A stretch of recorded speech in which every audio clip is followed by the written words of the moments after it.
So this is my first ever video driving in my car. I see lots of people do it, but I'm just doing a tour of the University of Calgary Medical Center and the brand new cancer clinic that they're building here in Calgary, which is a multi-million-dollar amazing facility. And then the Alberta Children's Hospital, which I just toured, which I don't even know how many square yards or meters it is, but it's absolutely a monster. But in Canada, people complain sometimes, well, a lot of times, about the healthcare system. I saw a video on YouTube a couple of days ago that just simply angered me, where somebody was complaining about healthcare in Canada. Is it a problem? It's not perfect, but considering it's free and we're not paying hundreds of dollars a month in insurance, and it's an amazing system. I've heard so many people in the US say, yeah, it's free in Canada, but it's not very good, and you have to wait a long time for things. You know what? You have to wait for some things, yeah. If it's not urgent, you're going to wait.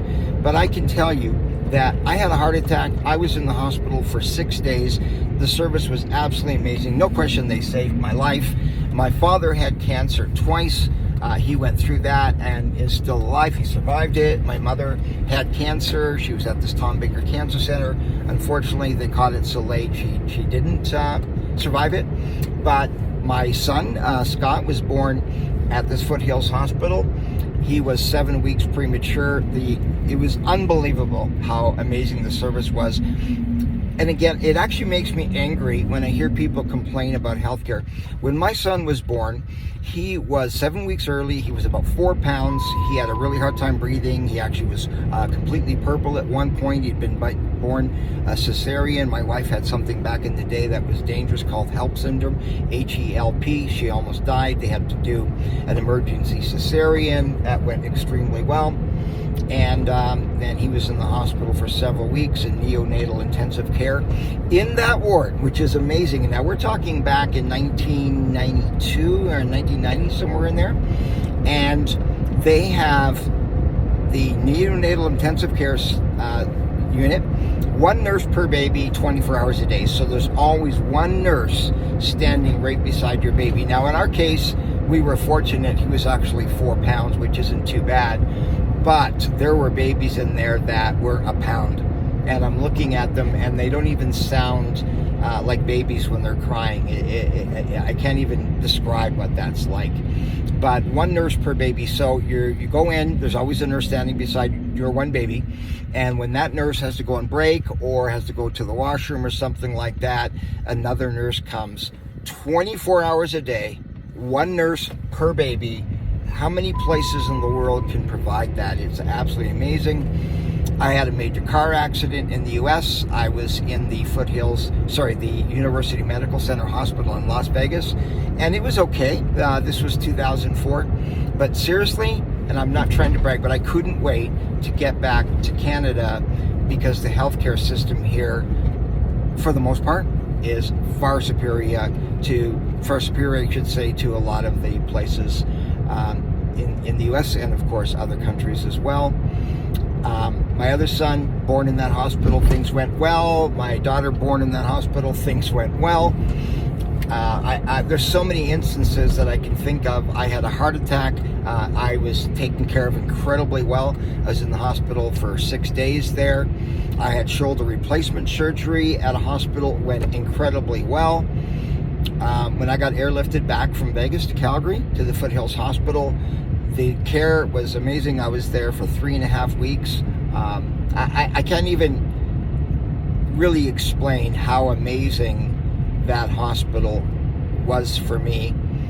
And now I've got 3 grandkids, all born in the Canadian healthcare system. You don't get a bill, which is amazing. The service, the care was amazing. The nurses, for the most part, I mean, there's some miserable people everywhere, but the nurses were unbelievable. I honestly can't say enough about the healthcare system. So if you've heard that our healthcare system is terrible, that's not true at all. We have some of the most advanced hospitals, some of the most advanced doctors. And it sounds like I'm bragging, and partly yes, because I love my country. But at the same time, I wanted to clear up some of the misconceptions that a lot of people have, that you wait for long periods of time. I had people say, oh, you can die waiting. No. You know, if you're going to get knee replacement surgery, that'll take some time, most likely. Of course, COVID slowed down a lot of that stuff as well. But yeah, is it perfect? No, but I'd rank it on a scale of 1 to 10, a solid 9. I'm just not even thinking of all the incredible healthcare system experiences that I've had in this country. I visited my kids when they had their kids, my grandkids, and I walk into hospitals. They're clean, they're modern, they're bright, great staff, great equipment, and people say, how does it get paid for? Well, honestly, because I worked in the U.S. for 15 years and I love the U.S. and I've experienced healthcare there. Like I said, I was in the University Medical Center Hospital in Las Vegas for 2.5 weeks. It was okay, but I assure you, it was not anywhere near advanced. I'm not talking about every hospital. I'm not making general terms about every hospital in Canada and every hospital in the U.S.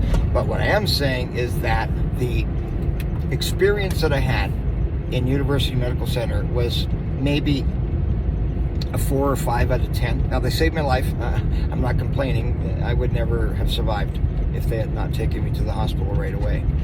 But when I came back to Canada, I was relieved, because I won't even get into the details.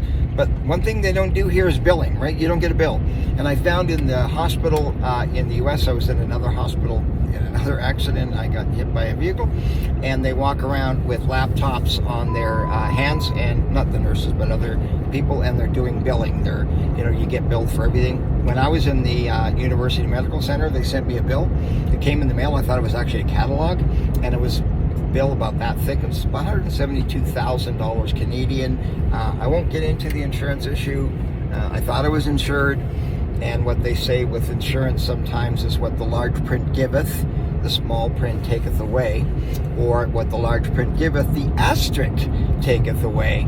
I won't get into the details, maybe in another video, but the healthcare system, for the most part in Canada, is paid by what we in Canada would call sin tax, like SIN, not our social insurance number, but sin tax. If you buy cigarettes in Canada, you are going to pay upwards of $20 a package. I quit smoking in 1983. I think cigarettes were $1 a pack back in those days, but it's over $20 for one package of 25, I believe it is. I see people buying cartons of them, and I think, wow, how do you spend $200 on a carton of cigarettes? And alcohol is incredibly expensive here compared to Canada. I have an immigrant that's staying at my house right now from Mexico. He's been here 2 months, and his comment was, wow, things are more expensive for alcohol. He was stunned how much beer is compared to how much it is in Mexico.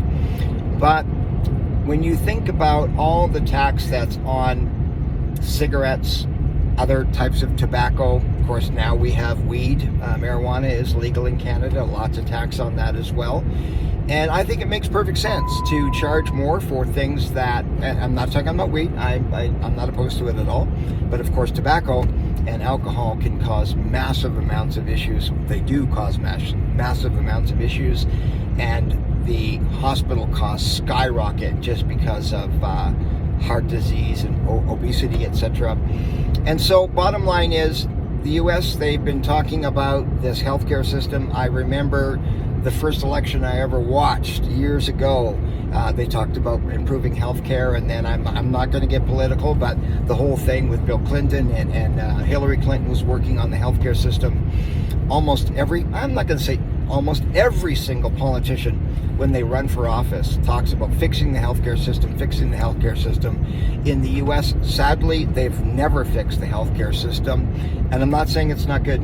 The U.S. has some amazing hospitals, some amazing doctors, some amazing equipment. The research that the U.S. did for COVID vaccinations, absolutely incredible.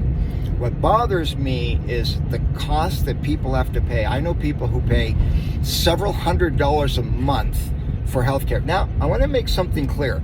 Healthcare in Canada is hospitals, your doctor, those kinds of things. Healthcare in Canada does not cover dental, although our government just passed a bill. They're going to start to provide dental care for seniors. I'm not sure when that'll start. And just 2 months ago, here in 2022, they just implemented a program for $600 per family per year for children's dental. So dental is now covered in all of Canada. It's a federal program, but prescriptions are not covered by that. Eye doctors are not covered. Well, eye doctors are if you've got like an infection. I had one and that was free. But when you get your eyes tested, when you buy glasses. So healthcare is free, yes, but it doesn't include everything. So for a lot of people without kids and that are not seniors, dental is not included. Pharmacy is not included. But if you're low income, they have programs to provide prescription medications at a very low cost, or in some cases free. So it's a separate program, but the actual healthcare system in Canada, which by the way is not controlled by the federal government, it is controlled by each individual province. So healthcare is controlled by the province, which I like. I like the fact that it's controlled by each province individually, because it's a smaller amount for them to focus on, you know what I mean? If they're looking at, 63 million people across the country, something like that, one healthcare system would be complicated, but it's broken down by each province. But bottom line is, our healthcare system is not perfect. Yes, there are things that you have to wait for, but if it's an emergency, if you need an ambulance, it will most likely be there within minutes, depending on where you are. Of course, you're in the country, it'll take longer, but in the city, I've had some ambulances that I've had to take, and my kids and stuff, and they're usually there. First responders are usually there within a couple of minutes. That would be the police, police maybe, fire department gets there usually pretty quick, some cases volunteer firefighters in smaller places, but you call an ambulance, it's going to be there usually very quickly. It's not always the case. I know a situation where it got messed up. But our healthcare system, for the most part, if you've got an emergency, you have a heart attack, you're going to get taken care of. You have an accident, you are going to get amazing care right away, and you don't get a bill. So for those of you that have heard that the healthcare system in Canada is horrible, that it's really bad because it's free, that you have to wait long periods of time. Long periods of time, yeah, they're referring to non-emergent things. Like I know people have waited a couple of years for hip replacement surgery. But if it's an emergency, our healthcare system is going to take care of you. And I honestly can't say enough about the healthcare system in Canada from my experience with my father, with my mother, with my kids being born, with my health issues. I would rank Canada's healthcare system on a scale of 1 to 10 as at least a 9. So just wanted to clarify, but I'm driving in minus 28 degrees temperature Celsius, so almost minus 40 Fahrenheit. So yeah, it's not great in Canada. And yeah, it's a lot of snow right now. That's the downside, but healthcare, amazing. Till the next time, see ya.